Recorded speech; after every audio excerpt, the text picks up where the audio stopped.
Friends, welcome to ऐसे classes. कैसे हैं आप सब? आप सभी का बहुत वेलकम है ऐसे क्लासेस में।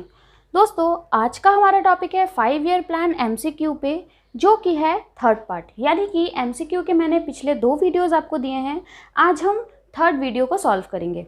तो चलिए दोस्तों, आज की क्लास शुरू करते हैं। क्लास शुरू करने के पहले आपको पता है क्या करना है। अगर आपको आंसर आता है तो आपको वीडियो पॉज करके अपने आंसर को कमेंट करना है। इससे आपका कॉन्फिडेंस लेवल बहुत बढ़ जाएगा एग्जाम के लिए। ओके, मैंने अपने प्रीवियस वीडियो में भी आपको ये करने के लिए बताया है, इसलिए मैं आपको डिटेल्स में नहीं बता रही। तो चलिए दोस्तों, क्लास शुरू करते हैं। सबसे फर्स्ट क्वेश्चन है, what was the duration of the 10th 5 year plan. दोस्तों, जो 10th 5 ईयर प्लान हुआ था वो कब से कब तक हुआ था? अगर आपको इसका आंसर पता है तो आप थोड़ा सा अपने दिमाग पे जोर दीजिए और वीडियो को पॉज करके पहले आंसर को कमेंट करिए।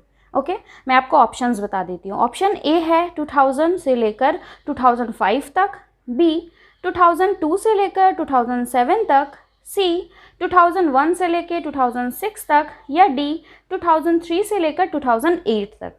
दोस्तों, जो भी आंसर सही है वो आप मुझे जल्दी से कमेंट करके बताइए और फिर आप मेरे आंसर से मैच कर लीजिए।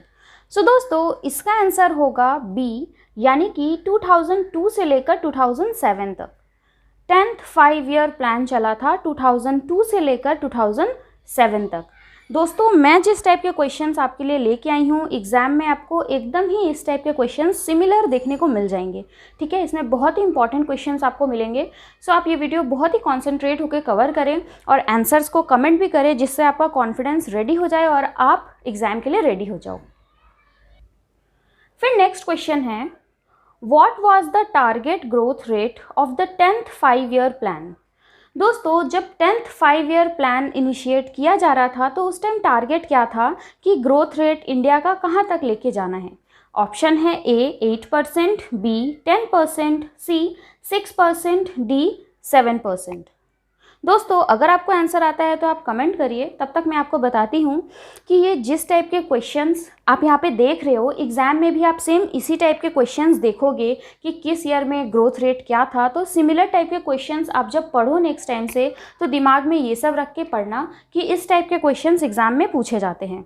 ओके, सो 10th ईयर में ग्रोथ रेट टारगेट किया गया था 8%, यानी कि आंसर होगा ए 8%। ओके, जब वीडियो ख़त्म हो जाए तो आप मुझे बताना मत भूलना कि आपने कितने क्वेश्चंस के आंसर्स सही दिए हैं। ओके, कितने क्वेश्चन के आंसर आपको समझ में आ रहे थे, या अगर आपको क्वेश्चन समझने में भी कहीं दिक्कत हो रही हो तो आप मुझे व्हाट्सएप पे मैसेज करके ज़रूर पूछें, अगर कोई भी आंसर आपको समझने में दिक्कत हो रही हो। ओके, आपको सारी इन्फॉर्मेशन डिस्क्रिप्शन बॉक्स में मैंने दे रखी है। फिर नेक्स्ट क्वेश्चन है 3, what were the objectives of the 9th 5 year plan. 9th 5 year plan लाने के पीछे उसका ऑब्जेक्टिव क्या था, उद्देश्य क्या था, किस चीज़ पे फोकस किए हुए था। ऑप्शन है A population control, B social justice, C reduction of poverty, या D both A and C. A में है पॉपुलेशन कंट्रोल, पॉपुलेशन पे कंट्रोल, बी में है सोशल जस्टिस यानी कि सामाजिक न्याय, सी में है रिडक्शन ऑफ पॉवर्टी यानी कि गरीबी हटाना, और डी में है बोथ ए एंड सी यानी कि पॉपुलेशन कंट्रोल और रिडक्शन ऑफ पॉवर्टी। तो दोस्तों, आपको जो इसका आंसर लगता है आप मुझे कमेंट करके ज़रूर बताएं।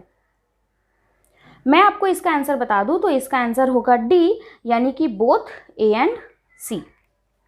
फिर नेक्स्ट क्वेश्चन है, दोस्तों क्वेश्चन नंबर 4 स्टार्ट करने के पहले मैं आपको बता दूं कि मैं ये जो समराइज एमसीक्यू लेकर आई हूँ आपके लिए, या फिर इस चैप्टर से रिलेटेड नोट्स, एमसीक्यू के नोट्स और भी आपके एग्ज़ाम में आने वाले चैप्टर के नोट्स अगर आपको चाहिए तो आप ज़रूर मुझे व्हाट्सएप पे मैसेज करें, मेल करें या फिर कमेंट करें। ओके, आपको नोट्स मिल जाएंगे। सो दोस्तों, नेक्स्ट क्वेश्चन है, what were the objectives of the 12th 5 year plan. अब 12th 5 ईयर प्लान का क्या ऑब्जेक्टिव था, इससे हमें ये समझ में आता है कि हमें पूरे ईयर के प्लान के ऑब्जेक्टिव को रिवीजन करना है अच्छे से। ओके, तो ऑप्शंस हैं A introduce 50 million work opportunities in the no farm sector. 50 million work opportunities यानी लोगों के लिए जॉब क्रिएट करना नो फार्म सेक्टर में, इंडस्ट्रीज़ में। बी है remove gender and social gap. ठीक है, मतलब कि जो इक्वालिटी बढ़ाना, लड़के लड़की में भेदभाव को कम करना। C increase access to higher education, मतलब हायर एजुकेशन को बढ़ावा देना। D all of the above. ये सारे ही एम थे 12 5 ईयर प्लान के। दोस्तों अगर आपने पढ़ा है, आंसर आता है तो ज़रूर वीडियो पॉज करके कमेंट करें, उसके बाद मेरे आंसर से मैच करें। मैं आपको इसका आंसर बता दूं, सो इसका आंसर होगा डी, यानी कि ऑल ऑफ द अबव। ठीक है, 12 5 ईयर प्लान का क्या ऑब्जेक्टिव था, तो ये तीनों थे, यानी कि वर्क अपॉर्चुनिटीज़ को बढ़ावा देना, जेंडर गैप कम करना और हायर एजुकेशन को बढ़ावा देना। ओके दोस्तों, जब हम एमसीक्यू सॉल्व करते हैं ना, तो कितने सारे क्वेश्चंस हम ऐसे ही समझ जाते हैं और हमारा चैप्टर भी इसके साथ साथ रेडी होते जाता है। ठीक है, तो आप चैप्टर पढ़ते पढ़ते भी एमसीक्यू को कवर कर सकते हो और आंसर ज़रूर देना, इससे आपका कॉन्फिडेंस बहुत बढ़ेगा। ओके, फिर नेक्स्ट क्वेश्चन है, what does SAPs stand for. SAP का क्या मतलब होता है? ओके, ऑप्शंस हैं ए स्पेशल एक्शन प्लान्स, बी है स्पेशल एक्शन प्लानिंग, सी है सिक्योरिटी एक्शन प्लान्स या डी है सिक्योर एक्शन प्लान्स। दोस्तों अगर आपने ये चैप्टर पढ़ा होगा तो उसमें आपने SAP वर्ड देखा होगा, तो आपको क्या इसका आंसर लगता है? अगर आपने ध्यान से पढ़ा होगा तो आप मुझे आंसर ज़रूर कमेंट करके बताएं। मैं अपना आंसर बताती हूँ, आप मैच कर लें। सो इसका आंसर होगा ए, यानी कि स्पेशल एक्शन प्लान्स। ठीक है, स्पेशल एक्शन प्लान्स मतलब किन चीज़ों पे फोकस करना है, तो फोकस करना था सोशली, ठीक है, सोशल जस्टिस पे, फिर एग्रीकल्चर को बढ़ावा देना था, वाटर सप्लाई को बढ़ावा देना था, तो इन सब पे फोकस करना। ओके, तो SAP मतलब स्पेशल एक्शन प्लान्स।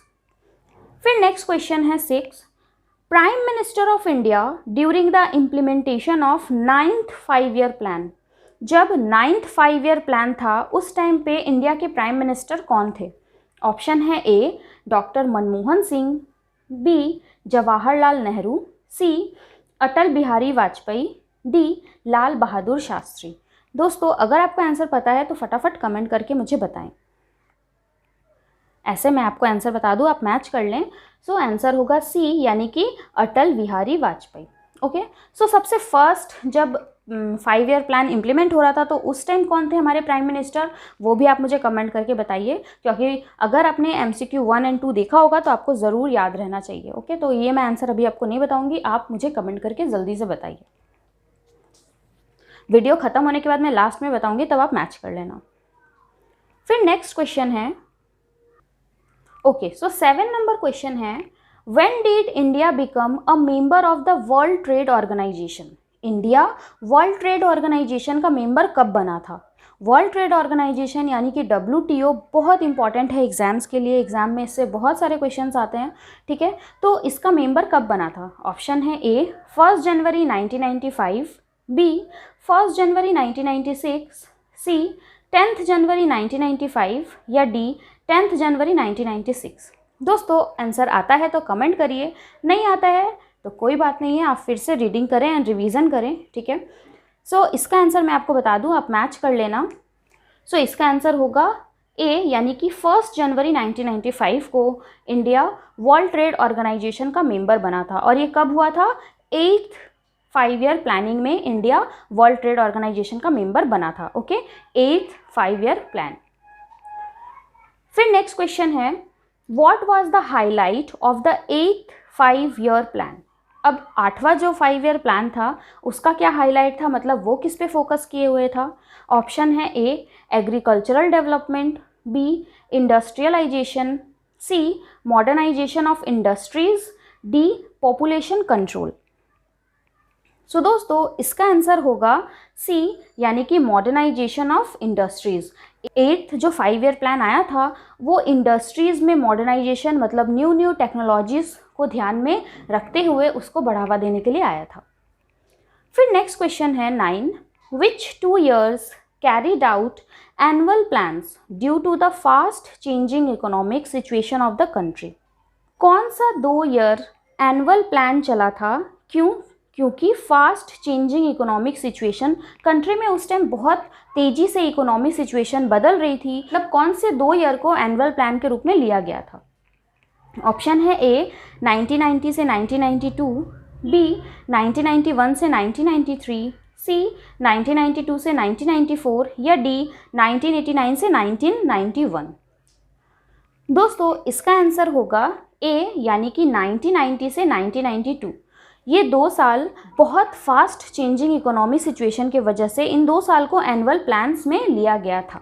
ओके, मतलब इसमें 5 ईयर प्लान नहीं आया था, बल्कि इसमें हर साल का प्लान चला था। फिर नेक्स्ट क्वेश्चन है दोस्तों, ये आज का लास्ट क्वेश्चन है। लास्ट क्वेश्चन के पहले मैं आपको फिर बता दूं, अगर आपको कोई क्वेश्चन समझने में दिक्कत हुई हो तो आप मुझे व्हाट्सअप में पूछ सकते हैं, और अगर आपको इन सब के नोट्स चाहिए तो आप ज़रूर मुझे व्हाट्सअप पे मैसेज करें, मेल करें या कमेंट करें। ओके, सो क्वेश्चन नंबर 10 है, which party led the execution of the 7th 5 year plan. जब 7th 5 ईयर प्लान हो रहा था तो उस टाइम कौन सी पॉलिटिकल पार्टी ने इसका एग्जीक्यूशन किया था? ये 5 ईयर प्लान में किसका सबसे बड़ा हाथ था? ऑप्शन है ए कांग्रेस पार्टी, बी जनता पार्टी, सी नेशनलिस्ट कांग्रेस पार्टी या डी बहुजन समाज पार्टी। दोस्तों इसका आंसर होगा ए यानी कि कांग्रेस पार्टी। उस टाइम पे कांग्रेस पार्टी वर्क कर रही थी। ओके, एंड कांग्रेस पार्टी जिसमें मेन थे राजीव गांधी जी, तो राजीव गांधी जी के नेतृत्व में 7th 5 ईयर प्लान एग्जीक्यूट हुआ था। दोस्तों ये सारी मैंने आपको क्वेश्चंस बताए, ठीक है। अभी और भी मैं बहुत सारे एमसीक्यू इसके पार्ट्स लाने वाली हूँ, आपको बहुत सारे एमसीक्यू मिलेंगे अभी 5 ईयर प्लान से, ठीक है। तो अगर आपको इस टाइप के वीडियोस चाहिए और तो आप मुझे कमेंट में ज़रूर बताएं। वीडियो अच्छी लगी तो लाइक करें और चैनल को सब्सक्राइब कर लें, जिससे मैं जो भी वीडियोज़ लाऊँ वो आप तक पहुँच जाए, आपसे चैनल मिसिंग ना हो। Okay, thank you friends.